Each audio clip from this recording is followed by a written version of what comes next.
acorde al enfoque de colonial, eh, ¿qué pasaría con el método tradicional científico? ¿Quedaría obsoleto o no está muy de acuerdo en seguir como la trayectoria de la metodología científica que se ha venido manejando durante todos estos años? Ya.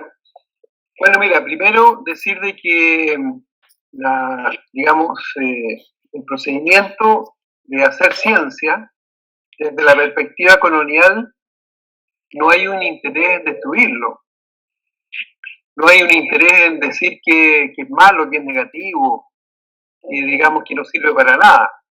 No es la idea. Ya, de hecho, la perspectiva de colonial plantea un poco el énfasis en la interculturalidad. Es un énfasis en el diálogo de saberes.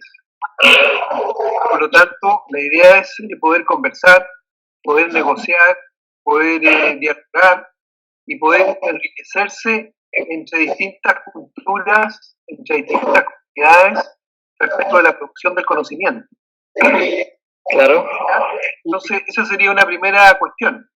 Ahora, el tema de la mirada, digamos, de la ciencia, obviamente es una construcción de la ciencia que tiene que ver con el mundo occidental. El mundo occidental tiene que ver con Europa principalmente. Es decir, un poco eso no tiene que ver con América Latina, no tiene que ver con África, tiene que ver con Asia. Entonces, la ciencia es un desarrollo del mundo occidental. La ciencia se sustenta en la razón, se sustenta en el individuo, se sustenta en la modernidad, en el progreso, en el desarrollo, se sustenta en un tipo de tiempo, se sustenta en una lógica de planificación, se sustenta en la subjetividad, en la objetividad, en la verificación, etc. Y por otro lado, una vez que la ciencia produce conocimiento, ese conocimiento no, digamos, lo hacen pasar, en Europa lo hace pasar como el conocimiento único, como si fuera el único conocimiento válido. Y en ese sentido, el conocimiento único, digamos, pasa a ser un conocimiento universal para todos. Entonces, ahí donde viene la crítica de colonial, de que ya sea por un lado se deja de lado el conocimiento producido por las culturas locales, las culturas de América Latina, por las culturas africanas. La ciencia tiene una lógica que tiene que ver con la historia de Occidente, pero América Latina, África y Asia tienen lógicas distintas. Entonces, tal como está planteada, no es muy útil y más bien está pensada para dominarlos. Y existe una crítica a la ciencia. Básicamente la crítica no está realizada al método científico, sino al uso que se le ha dado de una manera eurocentrista y de imposición a nivel global. Sí, pero hay una crítica también al método, también al procedimiento, porque el procedimiento está basado en la lógica y la lógica está basada en la razón. Y, digamos, y la razón es parte de, digamos, de la propuesta europea, la razón. ¿Ya? Y la propuesta europea tiene que ver con el iluminismo, tiene que ver con la Revolución Francesa, tiene que ver con la instalación de una sociedad republicana, ¿ya? Y con el individualismo. Entonces, todos esos elementos son parte de, digamos, del ensamblaje, ¿no es cierto?, de la batería, de todos los recursos que se establecen para construir la ciencia. Ok, gracias. Y también a esta parte, ya que tocas el tema del pluriculturalismo y de la psicología comunitaria en América Latina, tenía otra duda respecto a esa parte. En la parte del pluriculturalismo, ahí se hacen diferentes mezclas de diferentes culturas. En algunas ocasiones, estas pueden generar algunos conflictos de rechazo, pero en otras, en tu libro pues sale que se pueden enriquecer, ¿sí? Te quería preguntar desde qué perspectiva se mira este enriquecer, es decir, ¿Desde qué punto pasa de ser enriquecimiento a ser una distorsión de la cultura? Bueno, o sea, de todas maneras, la idea de base tiene que ver con que existen distintos saberes. Los saberes, cada cultura tiene conocimiento, tiene saberes, tiene formas de producir ese conocimiento, a través de la experiencia, a través del testimonio, a través de aspectos afectivos y emocionales, a través de aspectos corporales, a través de aspectos religiosos, ¿ya? Y a través de aspectos de una forma de producir conocimiento, ¿ya? Entonces, el tema, cuando se habla de la pluriculturalidad, tiene que ver con la interculturalidad, o sea, el poder compartir los conocimientos. Entonces, en ese sentido, si ese proceso se desarrolla, por decirlo así, democráticamente, horizontalmente, en una conversación con respeto, ya con aceptación del otro, en esa lógica hay un aprovechamiento del conocimiento que cada cultura tiene. El problema se produce cuando una cultura piensa que es superior a otra. Digamos, aquí estamos hablando de un diálogo de saberes porque la pluriculturalidad o la interculturalidad son cuestiones que van más allá del tema de la ciencia. O sea, ahí se trata de, digamos, por ejemplo, la pluriculturalidad tiene que ver con la aceptación de distintas culturas dentro de un país. Como para concluir, de que se habla está más enfocado en el reconocimiento de la diversidad de culturalidad, más no de que la cultura tome de otras culturas cosas que la enriquezcan, por decir así. ¿Sí? No, yo creo que las dos cosas. Obviamente el reconocimiento es la primera fase de una conversación. ¿Ya? O sea, si no se reconoce al otro, digamos, lo que ocurre es que al otro se lo deteriora, al otro se lo degrada, al otro se lo minimiza, se lo infantiliza. ¿Ya? Entonces, de esa manera se lo descalifica y cuando se toman las decisiones, el otro no tiene ninguna validez, ninguna importancia. Mira, respecto al rol como interventor ya de psicólogo, como el rol del psicólogo comunitario, desde un punto de vista ético-político, como diría Montero o otros autores, como, ¿dónde estaría el punto de quiebre al momento de intervenir, por ejemplo, en comunidades indígenas? Donde se pueda pasar a llevar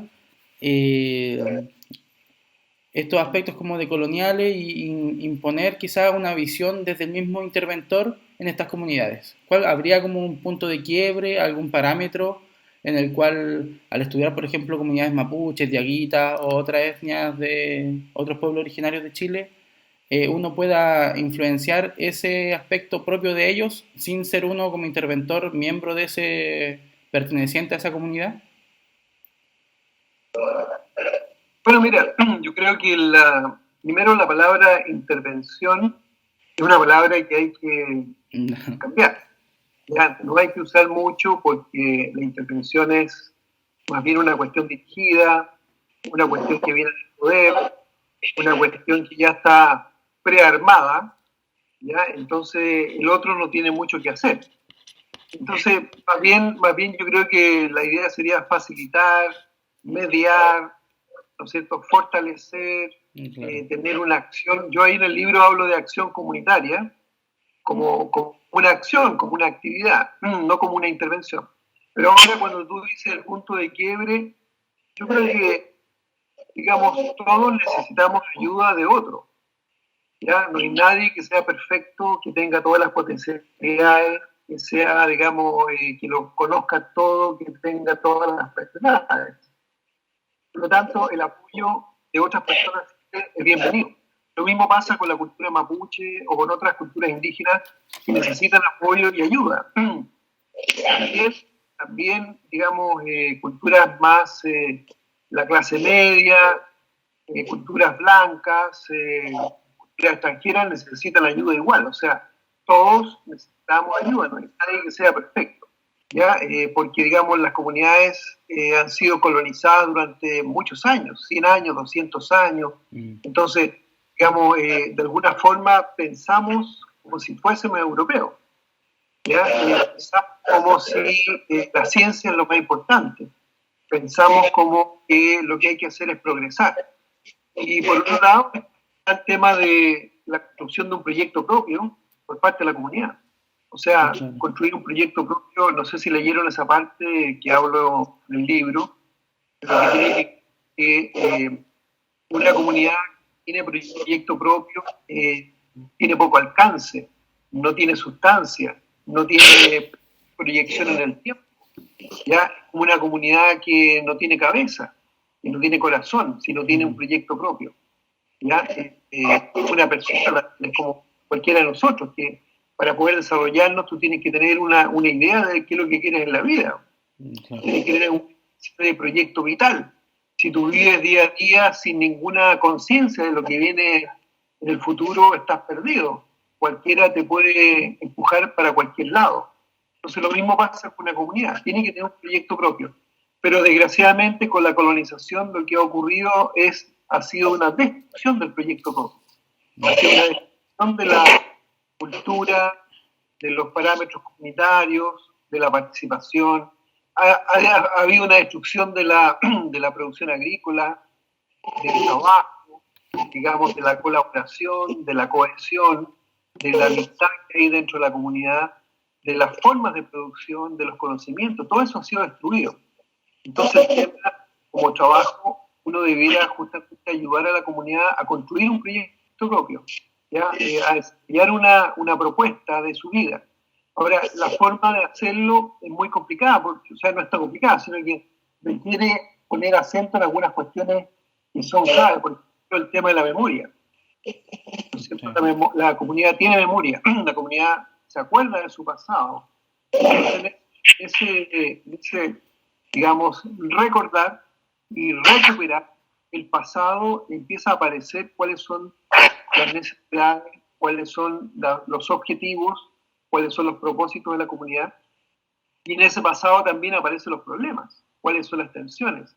O sea, digamos, una comunidad cualquiera no vive sola, vive junto a otras comunidades y vive frente al poder, vive con el poder. Dado como a la complejidad del concepto comunidad y de lo que implica también trabajar con ella, que es como de lo que hemos conversado, como hacia dónde tú crees que de aquí en adelante hacia dónde va dirigida actualmente la psicología comunitaria, que muchos autores plantean que estamos en una crisis de la psicología comunitaria, ¿se podría potenciar o apoyar o fortalecer mutuamente la psicología comunitaria con estas perspectivas decoloniales? Bueno, mira, a ver, partiendo por el principio de tu pregunta, yo creo que la psicología comunitaria está en una crisis. Ya, está en una crisis porque, digamos, sus planteamientos son de los años 70, de los años 80, que son buenos planteamientos. El cambio social, la investigación, acción participativa, Pablo Freire, Ignacio Martín Baró, son buenos planteamientos, pero son todos planteamientos que corresponden a las necesidades que se produjeron en el siglo pasado, en 1960, con toda la intervención extranjera que había, con los latifundios, ya con las mineras, digamos, con la posesión de las materias primas por parte de las transnacionales. Todo eso fue lo que generó una fuerte pobreza en América Latina. Está en una crisis porque los parámetros, digamos, las variables, los esquemas, las matrices de pensamiento que tiene no son capaces de entender los fenómenos que están ocurriendo hoy día.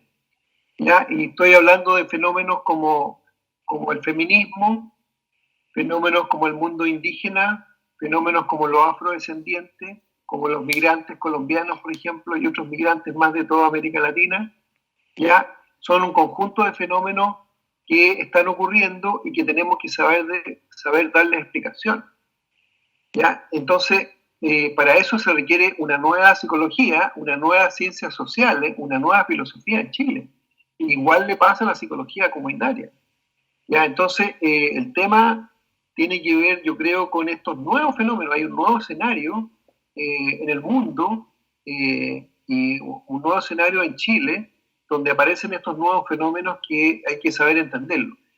Bueno, y además dentro de eso mismo está el tema de lo que yo hablo en el libro, que es la colonialidad del pensamiento. O sea, Sí. digamos, estamos colonizados en el sentido de creer que el estilo de vida europeo es el mejor, es el que hay que alcanzar, es el que yo quiero para mi vida, y obliga a la sociedad a esforzarse por convertirse y transformarse en países de ese tipo. Hartos desafíos se nos vienen. Sí. Oye, denle muchos saludos a Gonzalo. Espero que el trabajo de ustedes sea un éxito. ¿Ya? Y yo les diría a ustedes, métale energía, apliquen el acelerador a fondo, no tengan miedo, ¿ya? Váyanse al chancho, como decimos en Chile,